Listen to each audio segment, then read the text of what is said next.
Alright, so we're beginning with Chapter 11, Alternate Solutions. So we're going to go ahead and go from the bridge to the flight control, because we need to go to the tram station to get to the cargo bay. So, obviously, quickest way we're going to go is there. We do still have that side objective of investigate hydroponics, but that's just because I didn't pick up the log in Chapter 8 whenever we got the prototype stasis, so we're not really worried about that. But we're going to be coming up on one of the biggest fights in the game. Probably the hardest fight in the game, in my opinion. So glad you gave that guy our only escape shuttle. So we're definitely going to want to be on the lookout and make sure that we're locked, stocked, and cocked. The biomass is pulled down in the cargo bay. It's recombined itself into...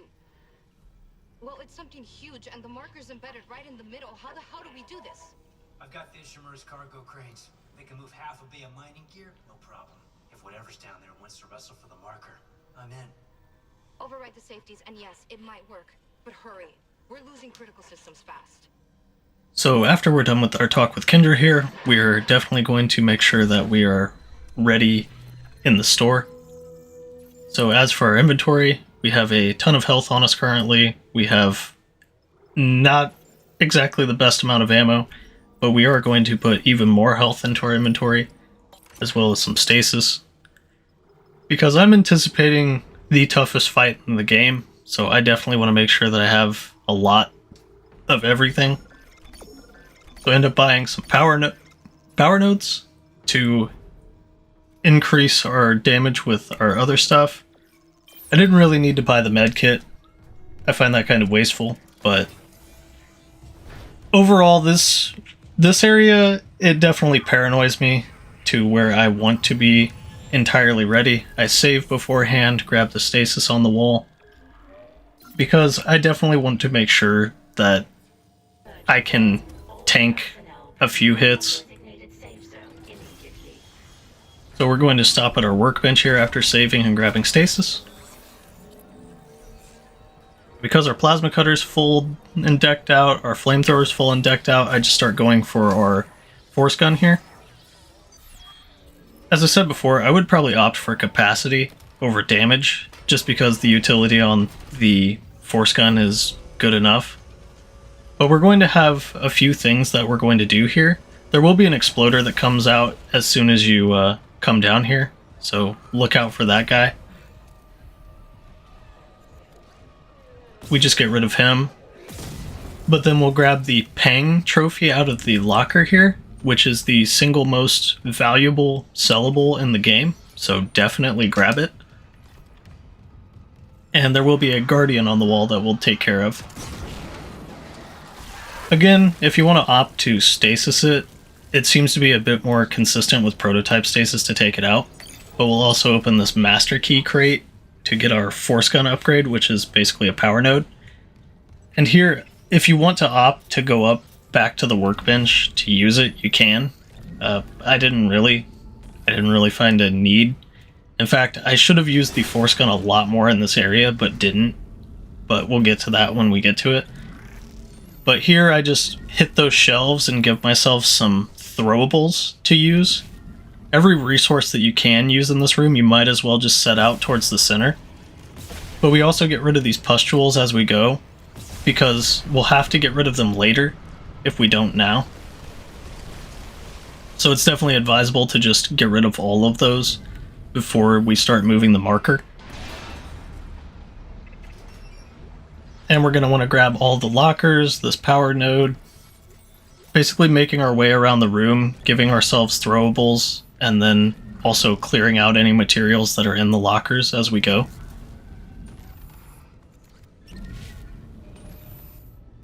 So we'll also get an attack once we go over here. So we just want to be ready for that. Just throw the box at him and then use the fan that he busted out. You can be a lot more liberal with your stasis in this area too. Just start chucking it wherever. But then I use the flamethrower. You can see the range upgrade coming in work, or putting in work there, because we have such a far range. Then I just finish him off with his own arm. So then we start looting all of the stuff that's left around. And there's the master key lock there that we can get a semiconductor out of, so we grab that. But we're gonna loot this last corner and then we'll be ready. I do set up this stasis canister. I should have also set up that shelf that was sitting there, but I think I missed it, so there is another throwable shelf that you can use that I did not. I would recommend doing that. Instead, I just dragged the spikes over here. So you have all of these rods and spikes to use. You might as well just use them because they do basically insta-kill damage on any regular slashers. So we definitely want to take advantage of the fact that we have those. But once we hit the button, be prepared for a fight. I kind of stick in this area to begin with because this is where the marker comes up, so it will slow enemies that get near us. Although we do have to wait for the marker to come up, so don't expect it to come immediately. But we use the stasis canister there to our advantage, and my other advice would be to just start throwing stasis around like crazy if you have the the refills. But here I grab Spike, throw it at the armored guy. It hits him center mass so it doesn't end him, but then I use it on the second necromorph that comes along.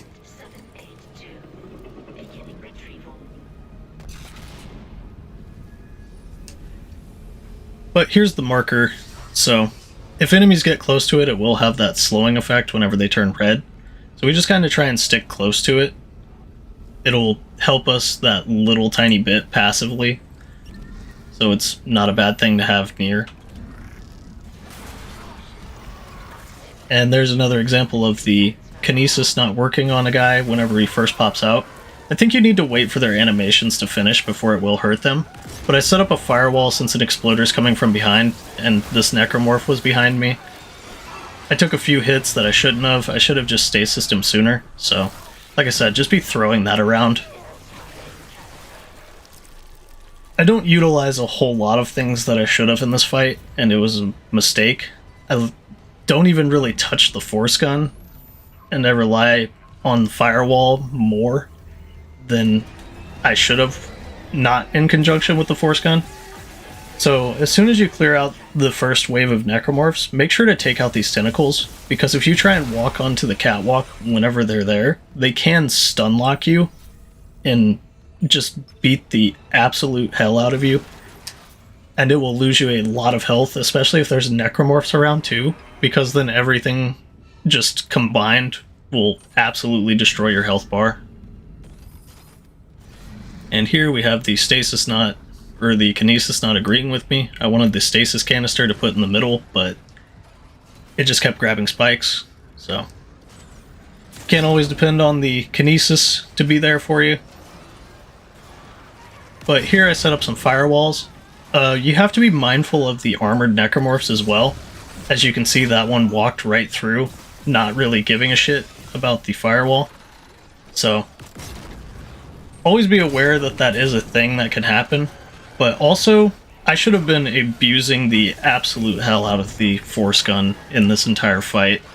Like right here, they're all lined up. There's no reason not to use the force gun. It would have hit every single one of them, and anything that comes out of the pregnant would have just been easy to dispatch with it. So I would highly recommend just using the force gun once they're stacked up with the firewall, or even before the firewall. Just gravity weld them all together in your firewalls. We do come out relatively decently though, all things considered, but there could have been a lot more done to benefit me in that. I'm reading a cargo transfer to the hangar bay. So overall, just make sure you make the most use of your weapons, as well as your stasis. I think I used 3 stasis and never touched the force gun, so definitely make use of that. It wasn't the worst fight, but it was definitely, it could have been done better. So there's always something you can do better in a fight. And that's why I'm telling you, I still made it through the fight, but it could have been done better.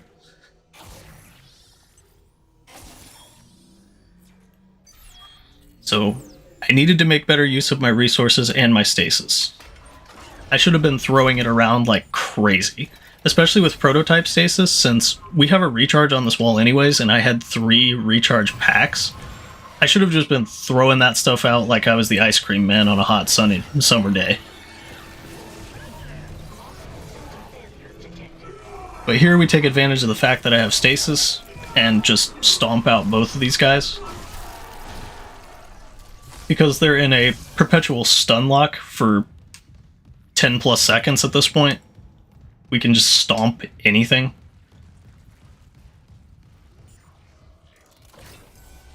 But we're also going to start working our way back to the flight lounge. You may not get attacked in that hallway, and then you can get attacked in the store section, so be aware that there can be a different configuration of getting attacked. But we go ahead and sell Peng. The only point of having Peng is to sell it, and we get 30 grand from it, so you might as well. And since we don't really have anything else in particular at this point that we need, we can just buy our force gun upgrade. I honestly should have probably gotten it a lot sooner instead of just buying a power node, but at the same time, I just didn't buy it for who knows why. But I have now, so I can upgrade the force gun. Since our flamethrower is decked out and our plasma cutter's decked out, we might as well start decking out our force gun. But we're going to have a containment, or a quarantine here.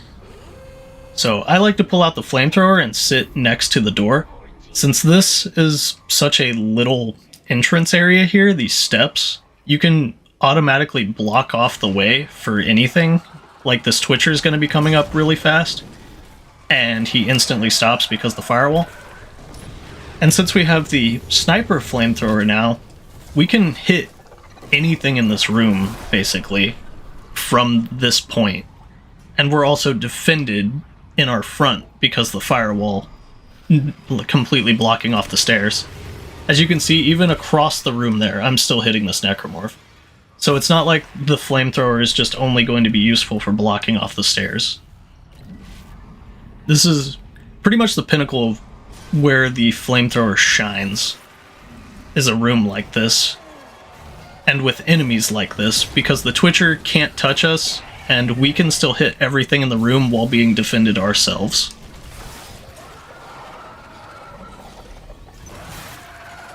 So really the only thing we need to worry about is the time on our firewall, as well as the one spitter that comes down that we already got rid of. And my apologies, 2 spitters in this room. But even then, we can just dodge one way or the other, and they're a non-issue. So after we get past the quarantine, there's going to be 2 lockers here that we want to open. I apparently didn't get anything out of the second locker, so... But make sure to grab both lockers, because more often than not, there will be an item in one of them. Unless you're unlucky and don't get anything. And here I kind of set up the explosive barrels out of the way for later, because we're going to come back down here, and we're going to get attacked. I don't want explosive barrels right on top of me, to where they could potentially kill me. Because we've come so far along, we don't want to blow ourselves up and end our run. But we have a short talk with Dr. Kine and Kendra, then we go upstairs and activate the, well, deactivate the gravity.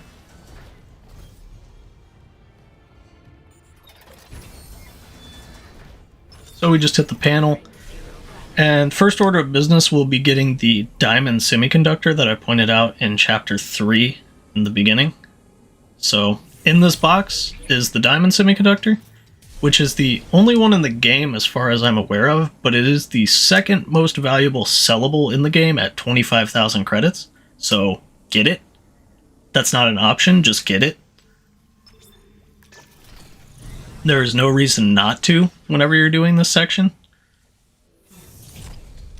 And here I like to flip the tracks before I start the fight, and activate the marker at the other end, just because it makes it easier to not have to flip the buttons in the middle of the fight. So after you flip these two, because they should be pointing inwards towards the docking, the last one you don't touch until the marker gets there. So we're going to go ahead and clear out all of these lockers. The marker will be raising up whenever we're doing that, but we're going to grab the power node here. There is an extra battery if you didn't get the battery earlier in the cargo switch, so don't think you're just doomed if you don't have a battery or launched it off into space somehow or anything else like that.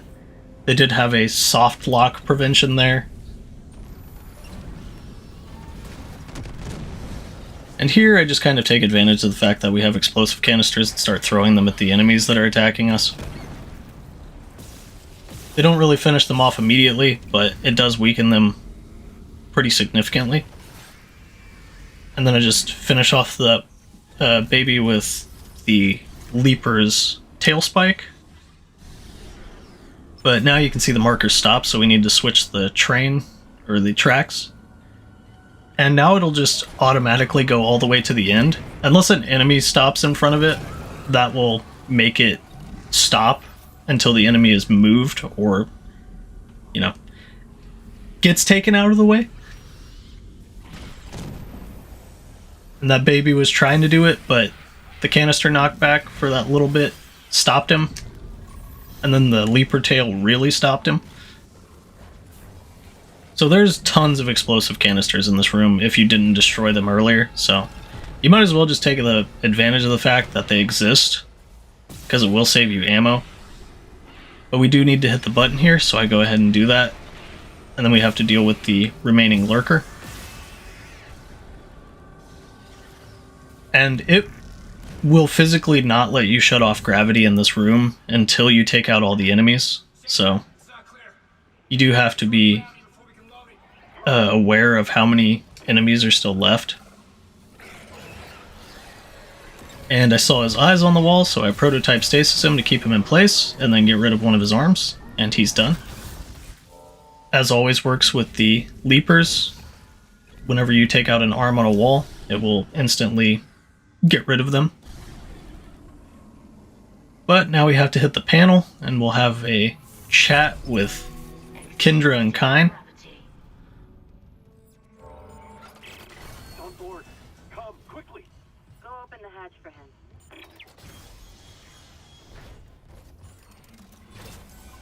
And start working our way towards the shuttle.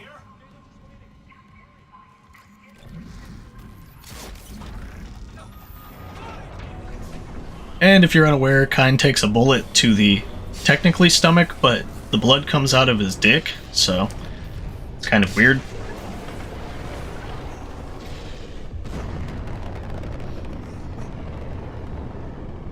And then Kine's kind of sad and wants to go together, so we take advantage of that fact and we yeet the Kine. Sorry, Isaac. I couldn't trust him with the marker. He still made it after all. What my department sent me here to do. Even if the Valor couldn't help me out like I wanted. Department? Who are you? Now we have a kind of long scene involving Kendra talking about her betrayal, but if you played the original, you kind of expected this, but if you didn't, then her and Hammond were kind of assholes to each other the whole time, so That's impossible. It's an alien world. it seemed a little weird how hostile she was from the beginning. Even Kine didn't pick up on that. They found the first marker in some crater on Earth. Although I guess asshole coworkers being assholes to each other is a very real thing, so it's believable enough. Our people studied it and reverse engineered this red marker. But they needed somewhere to test it. Aegis 7. You've seen the result. But The stuff of if you nightmares. don't know the backstory involving the markers in their entirety, Michael Altman, the dude that the Unitologists praise, was one of the founders of the black marker on Earth. He actually didn't want the marker to stay a thing, and ended up the reluctant martyr of the Unitologist people. he actually wanted to get rid of them Disappeared once. before they were a thing. I've seen how the So, mind fucks with your head. he ends up actually being a martyr for people that he didn't agree with at all to begin with. So he's kind of a tragic We made a great team. first Isaac, Find another in a way. Ishimura. I mean, you wouldn't have Not saying Isaac isn't tragic himself, but, you know, Isaac isn't dead and a martyr for whoever, so he kind of got screwed. Oh yeah, and the subtlety of the USG Ishimura turning to us as you, which is a hint at Isaac's current situation. I don't know how many people have actually realized that yet, but it is there, and it is a thing. Please, you have to come I always thought it was a clever little thing to do with the but we don't have much time. Ishimura's sign in the beginning. And it does slowly go out as you go along, but just making it us as you is kind of funny. And here we grab a power node off the wall, we grab these lockers. There's more money sitting up on the console there that we grab. And then we go say hi to Nicole, where we have some more cutscene There you are. Thank God you're here. with our The ship's coming apart. dead-looking Saw what you've been through. girlfriend. Your investigation, Mercer. Honestly, though, the way that her facial stuff goes is just so I'm sorry. damn uncanny. It's okay, Isaac. Like, You know I forgive you. if somebody wanted to look dead There's still hope. emotionally, You can recall that would be it. Like, that's straight serial killer face looking right there. Or straight psychopath face, I just want to make things which makes sense. But as you can see, we're slowly losing our minds because the panel on the background is showing the unitologist script marker code, which isn't surprising, all things considered. Damn it, Isaac. You don't know what you're doing. But we're going to go ahead and drag Kendra's ass back to the USG. Fucking kidding me. Shit! Warning. Escape pod launch detected from shuttle USG-09. I always found it kind of weird that she used the escape pod to get out of there. It doesn't matter. I get that Isaac is, She can't escape. you know, right? armed, but isn't she a trained combatant agent? Like, she can handle herself? You think if he tried anything that she would just end him.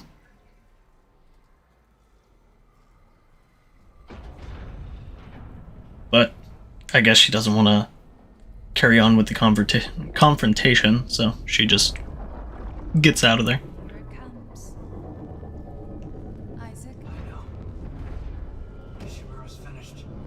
Although at the same time, she does end up on Aegis 7, so what if Isaac just left go. and left the marker Program the shuttle with our flight path to Aegis. to just land on Aegis 7 and destroy it? She'd be kind of doomed. But here, after opening this door, we're going to have a Twitcher pop out.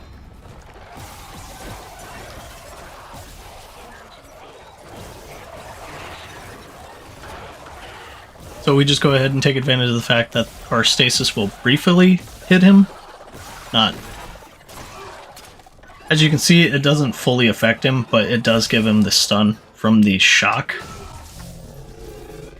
If we didn't have the shock, then stasis basically wouldn't do anything to him. But with Prototype, we do stun them for a brief period. So we're going to go ahead and head down to the landing strip down here to go to the shuttle, but we will be attacked by leapers in that time. That's why I moved the canisters from here, so they would also be in between us and the leapers. Which did come in handy for one of them. But then we have an extra one come down. And I go ahead and use the gravity well. I would just recommend stasising these guys and then stomping them out. I just kind of end up dumping ammo for no particular reason. And when I say no particular reason, I mean no particular reason. There's no reason why I shouldn't just be stasising and stomping them. because the Stomp will even take out enhanced Leapers rather well. Here I'm just going for anything and everything that I can Kinesis and throw at him. Boxes, arms, whatever. But yet again, Stasis would be the optimal thing to use, and then just Stomp. But it lets us know this is a point of no return, but we already have all the goodies that we care for, so we're getting off of this ship. But with that, we're just going to have basically the cutscene down to the planet, and that'll be the end of Chapter 11. So, I knew you'd come. other than that, let me know what you guys think, and have a good one. Yes. We're together again. Nothing can stop us now.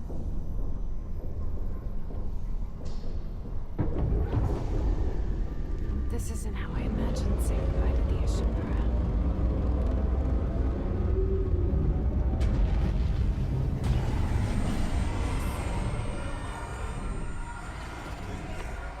Steady. I'm good.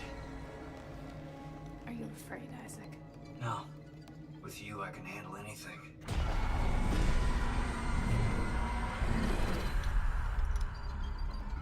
One more ride together, then. This all began in the core of the planet. Daniel said EarthGov built the marker. Some experiment they abandoned hundreds of years ago.